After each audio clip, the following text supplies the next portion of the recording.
Hablemos con responsabilidad. El método de elección por votación directa de personas nominadas por los poderes de la Unión resolverán la inaccesibilidad, el rezago y los casos de corrupción en el Poder Judicial.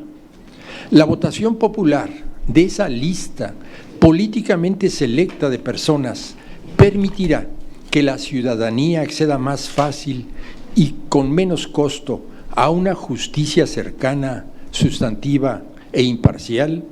La respuesta para mí es negativa. Este problema nuclear en la iniciativa no se resuelve con el escalonamiento en su implementación. No deberíamos mantener a jueces y magistrados en el corredor de la muerte violando sus derechos humanos. Yo creo que la reforma precisamente va a fortalecer la independencia judicial. La historia sí lo demuestra. La ministra Lilia Batres habló de cómo también tenemos una historia en ese sentido y además es una cuestión mundial. Fortalecerá la independencia judicial a votación. Hablan de que ellos defienden el Estado de Derecho y que si liberan a sujetos que no se comprueba su culpabilidad, pues protegen las garantías. Yo diría lo siguiente, son demasiados los casos. Son el pan cotidiano de cada día en que los pobres son revictimizados por los jueces y en que los criminales son liberados porque pueden pagar su libertad. Si no hay reforma judicial, habrá revolución social, desde las entrañas heridas e indignadas del México profundo. Soy autor de 2 tomos, Juzgar a la Suprema Corte, cerca de 1000 páginas, publicados en 2008 y que fueron bloqueados para su publicación desde la Corte, desde el CONACYT y también en la Universidad Metropolitana.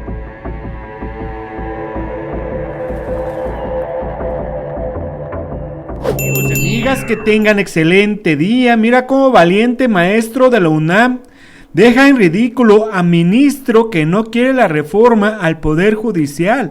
Antes de poner la información, los invitamos a que nos ayuden a compartir este video en todas sus redes sociales, que activen la campanita de notificaciones y que nos regalen un like, dejen sus comentarios y vamos a ver qué es lo que está ocurriendo en estos diálogos nacionales sobre la reforma constitucional al Poder Judicial, donde se está debatiendo el séptimo tema, que es la elección popular de integrantes al Poder Judicial, donde este ministro no quiere, amigos, la reforma al Poder Judicial. El ministro Juan Luis González, que no quiere que el pueblo de México elija a los jueces, ministros y magistrados. Pero vamos a ver qué es lo que está sucediendo, porque valiente maestro de la UNAM lo encaró y lo dejó en ridículo a este ministro vendido, el maestro Eduardo José, que lo paró, amigo, lo paró en seco. Vamos rápidamente a escuchar a este ministro que está a punto de perder su minita de oro. Agradezco la convocatoria para expresar una postura centrada en la votación directa y en la elegibilidad de las personas ministras, magistradas y jueces. Como he expresado ya abiertamente, considero que la iniciativa que hoy discutimos no supone un cambio estructural e integral susceptible de resolver los problemas que aquejan a la impartición de justicia en nuestro país. Sin embargo, partiendo de que en este y en otros foros se ha presentado al voto popular como un planteamiento irreductible, me centraré en proponer algunos ajustes a esa figura.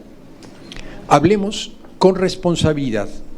El método de elección por votación directa de personas nominadas por los poderes de la Unión resolverán la inaccesibilidad, el rezago y los casos de corrupción en el Poder Judicial. La votación popular de esa lista políticamente selecta de personas permitirá que la ciudadanía acceda más fácil y con menos costo a una justicia cercana, sustantiva e imparcial. La respuesta para mí es negativa. La reforma apunta a un objetivo loable, reconozcámoslo todas y todos, que acceder a la justicia es hoy en día costoso, tardado y en algunos casos imposible. Ahora bien, no gastemos los recursos del Poder Judicial en una reforma que, como está planteada, politiza los nombramientos y convalida que se acceda a la impartición de justicia de las personas cercanas al poder y no forzosamente las personas trabajadoras, discretas y talentosas. Y que no se malentienda mi postura. Comparto con el señor presidente de la República cuando afirma que el pueblo es sabio y que el pueblo sabe elegir. Sin embargo, las y los mexicanos elegiremos entre listas políticas, entre personas cuya virtud principal fue saberse acercar al poder. Y en ese punto es que convendría preguntarnos cómo y a qué costo se empatarían las cartografías electorales con las judiciales, cómo y a qué costo se empatarían las lógicas partidistas con las judiciales. Tanto hemos repudiado el enorme costo de las elecciones para ahora multiplicarlo. Tanto hemos criticado el nombramiento politizado de las y los ministros para ahora generalizarlo. Tanto hemos repudiado el amiguismo para ahora trasladarlo al Poder Judicial. Invirtamos más en personas juzgadoras, en más capacitación, en más contrapeso, no en politizar la vida judicial. No convirtamos, señores, las boletas electorales en una revalidación del influyentismo. Este problema nuclear en la iniciativa, no se resuelve con el escalonamiento en su implementación. No deberíamos mantener a jueces y magistrados en el corredor de la muerte violando sus derechos humanos. Bueno, amigos, esto fue la participación del ministro Juan Luis González. Ahora vamos a ver cómo este valiente maestro de la UNAM le borró la sonrisa y lo dejó en ridículo. Vamos a escuchar.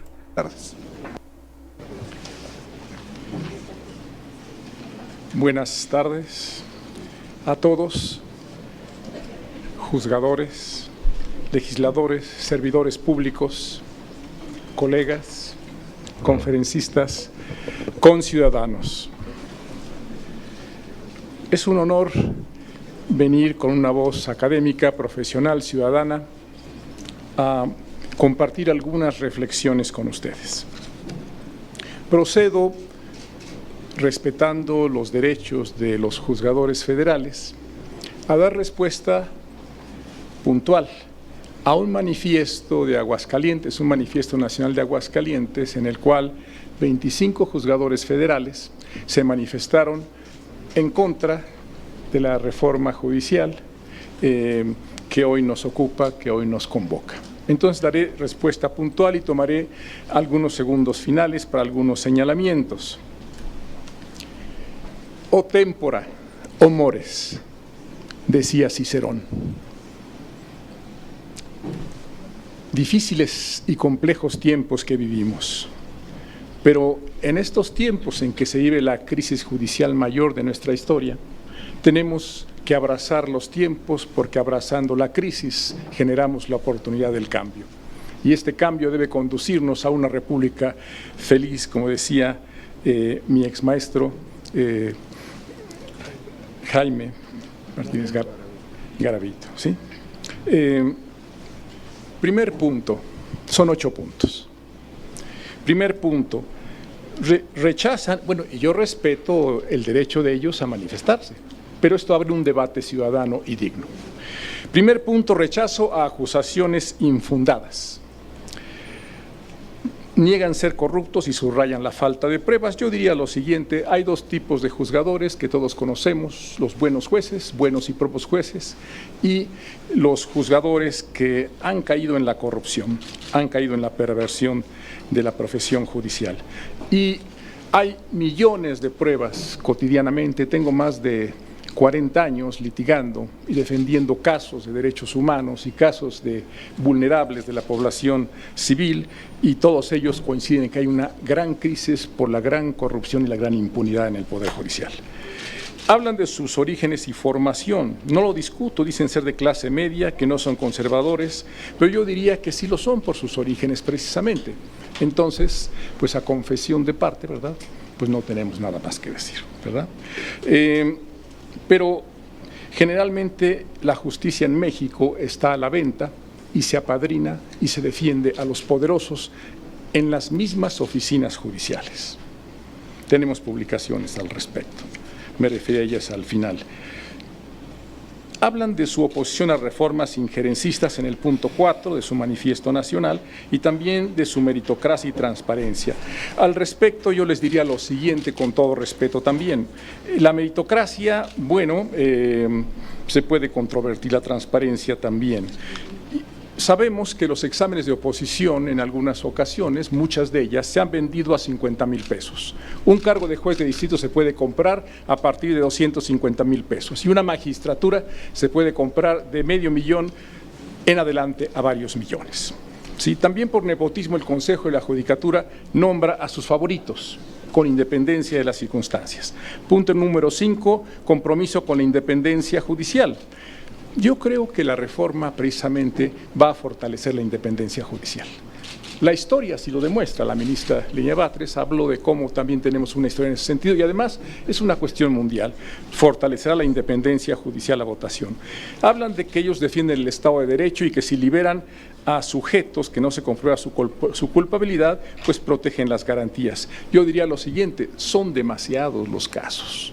Son el pan cotidiano de cada día en que los pobres son revictimizados por los jueces y en que los criminales son liberados porque pueden pagar su libertad. Y luego hacen un llamado a la movilización ciudadana y tomamos este llamado y decimos lo siguiente, con voces ciudadanas. Aceptamos este llamado a la sociedad civil para unirnos solidariamente en la defensa del Estado de Derecho. Y nosotros, el verdadero pueblo, los justiciables, los vulnerables de la sociedad civil, al acudir ante juzgadores a pedir justicia, seguiremos organizándonos y luchando contra la corrupción judicial. A los juzgadores que pervierten la justicia, les pedimos pacíficamente, dejen de ubicarse en el lado incorrecto de la historia y el cambio social.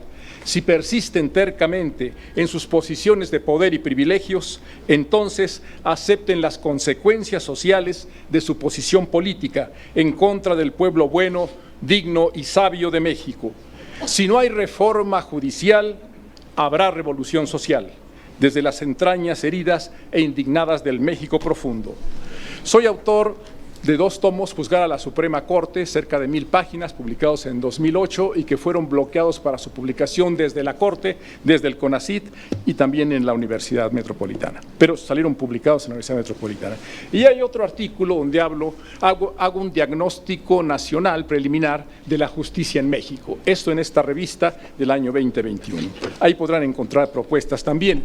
He sido candidato ciudadano 3 veces a ministro de la Corte y estoy considerando la posibilidad de participar en una 4ª vez si es que existe el camino adecuado para ello. Muchas gracias.